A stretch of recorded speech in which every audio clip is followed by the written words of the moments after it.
Ahora, ¿cómo se incorpora en la Ley Federal del Trabajo?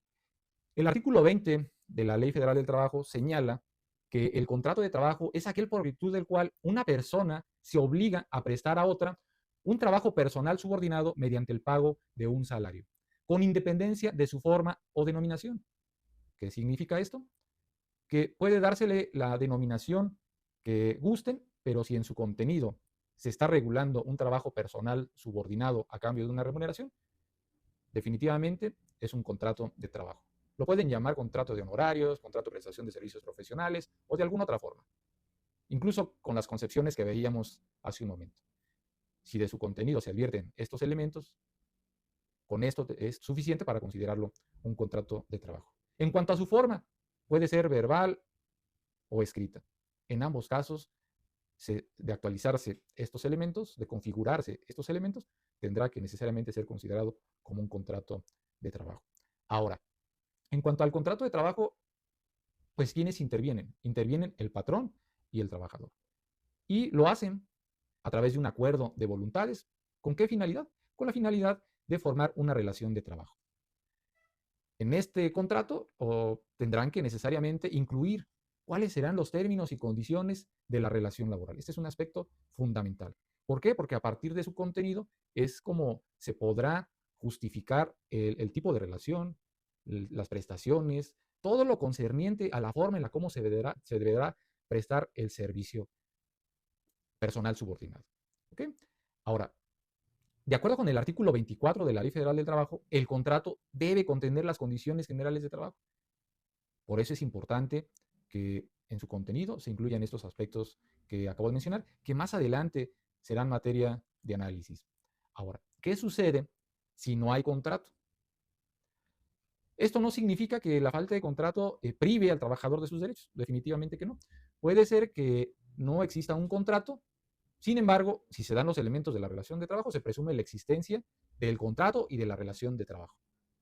Esto es, cuando se presta un servicio personal subordinado a cambio de un salario, con independencia de si existe o no, o si no existe un contrato de trabajo, se presume su existencia, tanto del contrato como de la relación de trabajo. Ahora, y en ese escenario, si no hay contrato, el trabajador tendrá los derechos consignados en la Ley Federal del Trabajo a su favor.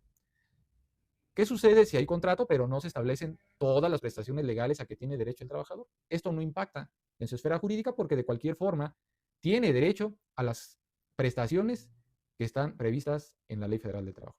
Entonces, ante la ausencia de contrato o bien existiendo, si hay algún derecho que no esté consignado a favor del trabajador y que conforme a la Ley Federal del Trabajo debe percibir, se debe considerar como un derecho inherente al trabajador. En ambos casos, su ausencia, repito, no implica una renuncia de derechos por parte del trabajador. Como ustedes saben, el contrato de trabajo forma parte de la justicia social. No puede ser visto con las reglas del derecho privado, con aquel principio que nosotros conocemos que impera en la materia civil, que es el pacta sunt servanda, en donde las partes se obligan en los términos que quisieron o que plasmaron en el contrato relativo. No, en materia laboral se tiene que ver o atender a la clase menos favorecida o la clase que se encuentra en una situación de desigualdad frente al patrón.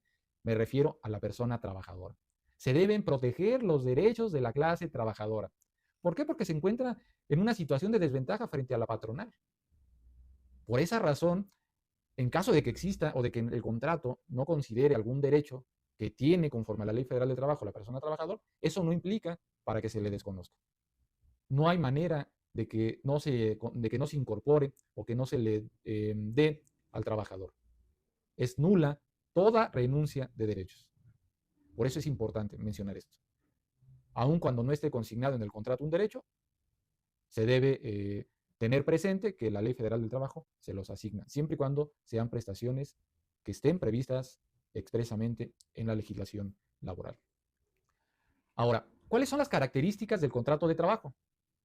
Y aquí encontramos que es un contrato sinalagmático, consensual, principal, oneroso, entre otras. ¿Pero por qué es sinalagmático?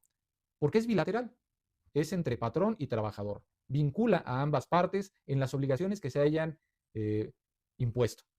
Consensual porque se requiere o se perfecciona con el simple consentimiento de ambas partes. Principal porque es el acto que le da origen y no se requiere algún otro para que surta plenos efectos jurídicos. Oneroso porque otorga prestaciones, beneficios, ventajas y obligaciones en forma recíproca para patrón y para trabajador. Esas son las características del contrato de trabajo.